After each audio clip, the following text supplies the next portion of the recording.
Hello मेरे प्यारे बच्चों, कैसे हैं आप लोग। चलिए आज हम आप लोगों के सामने क्लास 12 की नागरी लिपि को लेकर के आए हैं। ठीक है, नागरी लिपि जो कि इस बार के लिए एग्जाम के लिए आपके लिए बहुत ही इंपॉर्टेंट है। देखिए पहला प्रश्न आपका क्या है, नागरी लिपि। ठीक है, नागरी लिपि के प्रारंभिक लेख हमें कहाँ से मिलते हैं। तो नागरी लिपि के प्रारंभिक लेख हमें दक्षिण भारत से मिलते हैं। तो ये आपका बी नंबर बिल्कुल ही सही होगा। उसके बाद देखिए दूसरा प्रश्न आपका क्या है, बेतमा। ठीक है ना, बेतमा दानपत्र किस समय का है। तो बेतमा दानपत्र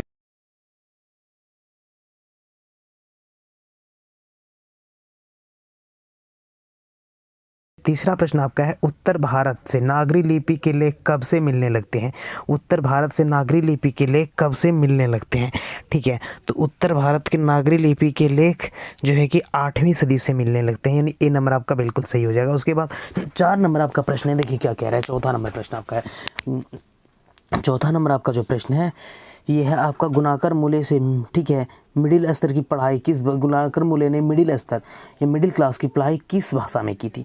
ठीक है, तो ये हो जाएगा आपका मराठी भाषा। ए नंबर आपका बिल्कुल ही सही हो जाएगा। उसके बाद देखिए आपका नेक्स्ट प्रश्न आता है 5 नंबर, क्या कह रहा है, अंग्रेज मूलों ने अंग्रेजी व हिंदी की पढ़ाई कहाँ पर की थी। मूल्य ने, गुणाकर मूल्य ने अंग्रेजी और हिंदी की पढ़ाई जो है ना कहाँ पे की थी। तो ये आपका वर्धा में किया था, यानी सी नंबर आपका बिल्कुल सही हो जाएगा। उसी प्रकार से आपका नेक्स्ट प्रश्न है 6 नंबर, देखिए आपका छठा नंबर प्रश्न है, नेपाली भाषा किस लिपि में लिखी जाती है। ठीक है, तो नेपाली भाषा आपका देवनागरी लिपि में लिखी जाती है, यानी डी नंबर आपका बिल्कुल सही हो जाएगा।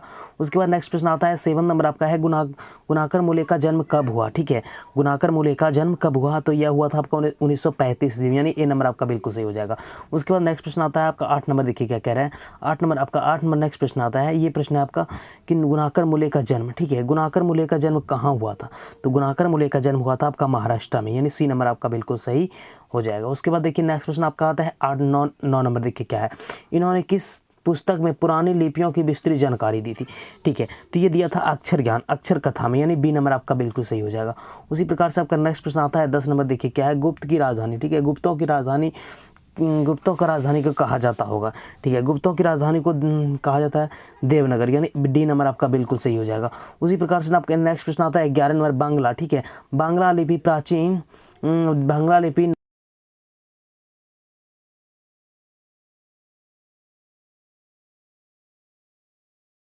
12 नंबर, देखिए क्या कह रहा है कि केरल के शासकों द्वारा सिक्कों पर वीर, ठीक है, उसके बाद केरला से शब्द किस लिपि में लिखी गई है। ठीक है, किस लिपि में लिखी गई, तो ये आपका नागरी लिपि में लिखी गई, यानी ए नंबर आपका बिल्कुल सही हो जाएगा।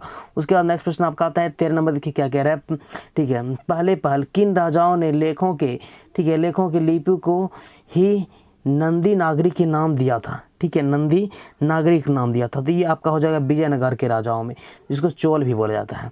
उसके बाद 14 नंबर आपका प्रश्न है उत्तर भारत की, ठीक है, विशेष स्थापत्य शैली को कहते हैं। उत्तर भारत की विशेष स्थापत्य शैली को कहते हैं, तो ये आपका कहा जाता है नागर शैली, यानी डी नंबर आपका बिल्कुल ही सही हो जाएगा। उसके बाद 15 नंबर प्रश्न है, नागरी लिपि में, ठीक है, मुद्रण के टाइप कब बने। तो नागरी लिपि में मुद्रण टाइप के बने थे 2 सदी पहले, यानी ए नंबर आपका बिल्कुल सही हो जाएगा। उसके बाद नेक्स्ट प्रश्न आपका आता है 16 नंबर, देखिए क्या कह रहे हैं, नागरी लिपि कब एक सार्वदेशिक लिपि थी। ठीक है, नागरी लिपि कब एक सार्वदेशिक लिपि थी। तो नागरी लिपि जो है ना इसमें 8वीं से 11वीं सदी, यानी सी नंबर आपका बिल्कुल सही हो जाएगा। उसके बाद नेक्स्ट प्रश्न आपका आता है 17 नंबर, देखिए क्या कह रहा है, पहले, ठीक है, दक्षिण भारत की नागरी लिपि क्या कहलाती थी। पहले दक्षिण भारत की नागरी लिपि सिद्धम कहलाती है, यानी डी नंबर आपका बिल्कुल सही हो जाएगा। उसके बाद नेक्स्ट प्रश्न आपका आता है 18 नंबर, क्या कह रहा है, गुणाकर मूल्य ने विभिन्न प्रश्न विषयों पर कितने निबंध लिखे। तो गुणाकर ने विभिन्न विषयों पर 250 बोलते हैं 2,500 से भी ज़्यादा अधिक से अधिक निबंध लिखे थे।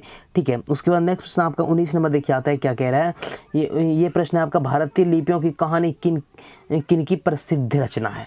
भारतीय लिपियों की कहानी किन की प्रसिद्ध रचना है, तो ये गुणाकर मूल्य क्या हो जाएगा, यानी ए नंबर आपका बिल्कुल सही हो जाएगा। उसके बाद नेक्स्ट प्रश्न आपका आता है 21 नंबर, देखिए क्या है, गुणाकर मूल्य की मृत्यु कब हुई। ठीक है, गुणाकर मूल्य का मृत्यु के बारे में आपको बतलाना है कि गुणाकर मूल्य का मृत्यु कब हुआ था। तो ये हुआ था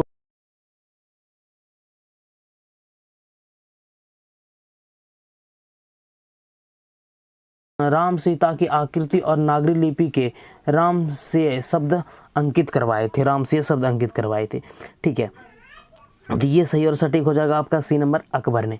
उसके बाद नेक्स्ट प्रश्न आपका आता है, देखिए आगे नंबर प्रश्न है आपका 23 नंबर, क्या कह रहा है, नागरी लिपि शीर्षक के निबंधकार है, नागरी लिपि शीर्षक के निबंधकार है गुणाकर मूल्य, यानी ए नंबर आपका बिल्कुल सही हो जाएगा।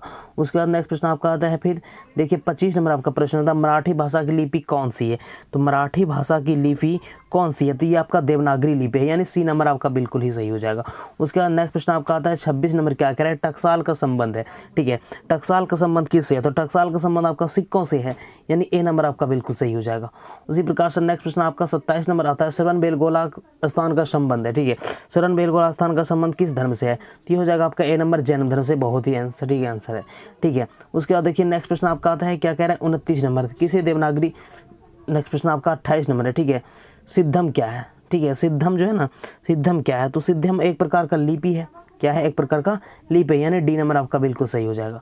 उसके बाद 29 नंबर आपका प्रश्न है, किसे देवनागरी की संज्ञा दी गई है, ठीक है, तो ये आपको काशी का दिया गया है, यानी बी नंबर आपका बिल्कुल सही हो जाएगा। उसके बाद नेक्स्ट प्रश्न आपका 30 नंबर आता है, हिंदी के आदि कवि कौन थे, ठीक है, हिंदी के आदि कवि कौन हैं, तो हिंदी के आदि कवि हैं सरहपाद, ठीक है, सरहपाद, यानी कि ए नंबर आपका बिल्कुल सही हो जाएगा। उसके अमोघ वर्ष कौन थे, 31 नंबर प्रश्न आपका है, अमोघ वर्ष कौन थे, ठीक है, अमोघ वर्ष कौन थे, तो देखिए यह है प्रख्यात राष्ट्रकूट के राजा, यानी बी नंबर आपका बिल्कुल सही हो जाएगा।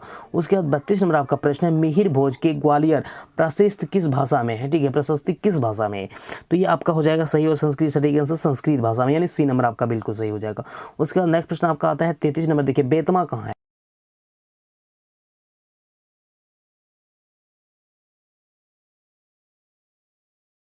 भारत के, ठीक है, पंडित देश में किस राजा के पलियम ताम्रपत्र मिले हैं, पलियम जो है ना ताम्रपत्र मिले हैं, ठीक है, तो ये हो जाएगा राजा वर्गुन का, किसका, राजा वर्गुन का, यानी बी नंबर आपका बिल्कुल ही सही हो जाएगा। उसके बाद हम लोग